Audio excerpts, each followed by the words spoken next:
Hey there, it's Matt Santagapita from the Santa Sells Houses team, and this is another episode of our Monday Market Update. And so this past week in the City of London, we've seen new listings come in at 127, conditionals at 56, and solds at 119. So relatively consistent numbers for the past 3 to 4 weeks. It is a slight drop in the number of new listings comparatively to the month before, so in February. And what we are seeing is a slight increase in buyer demand. So those two things are, call it, going to shorten the days on market and as well shorten or lessen the inventory that we have in the London area. So one other thing I want to talk about in this video that doesn't really get a lot of press is right now is the time to buy. Now, I'm going to explain that because obviously that's a statement that I think some people might be like, oh, Matt, you're crazy. What are you talking about? Well, let's look at February 23 comparatively to February 22, okay? It is cheaper to own the average home, let's say today, than it was a year ago. And here are the numbers to prove it. We have in Instagram and Facebook and all over the place, we have a little post that kind of depicts this. But let me go over the numbers. So February of 2022, the average home price was $825,000.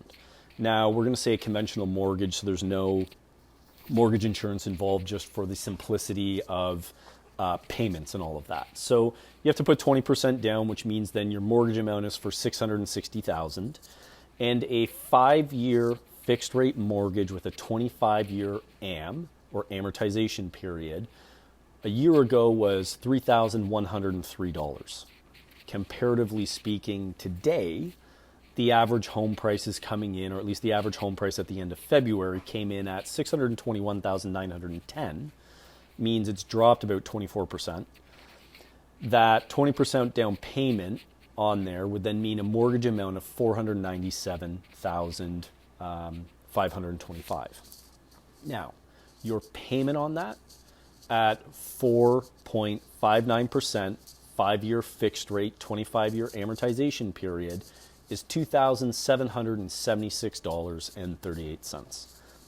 So in essence here, we're just about $325 less for the average home today than we were a year ago.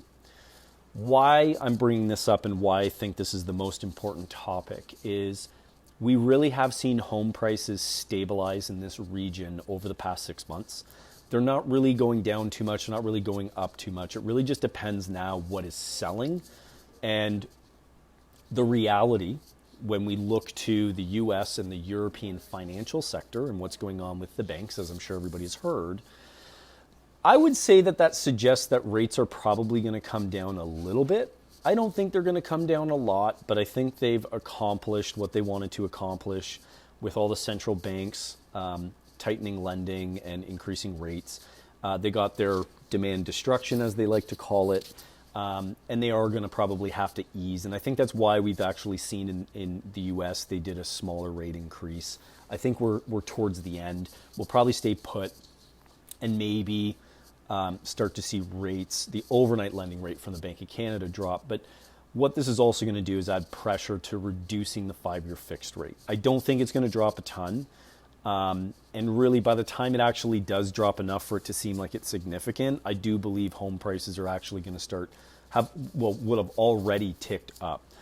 So my advice to anybody who is shopping for a home, so you've got your buyer hat on, you want to interview an agent, you want to understand who you want to work with, you should go and get a pre-approval and secure your rate, especially right now. And the benefit here, if you secure your rate and rates drop, you get the new rate. So if you do think the rates are going to drop before you close or purchase on a home, great, you'll benefit from it. But I do believe it's going to stay roughly around this. We might see it go down to 4.29 in the next 6 months, maybe, and that's a maybe. Again, I'm not a financial expert, I'm not a mortgage broker, but my gut has got a little tingle saying that they're going to come down a bit, but I don't think they're coming down enough where it's going to affect your buying power, overly. So again, it's Matt Santagapita from the Santa Sells Houses team. And this has been another episode of our Monday Market Update.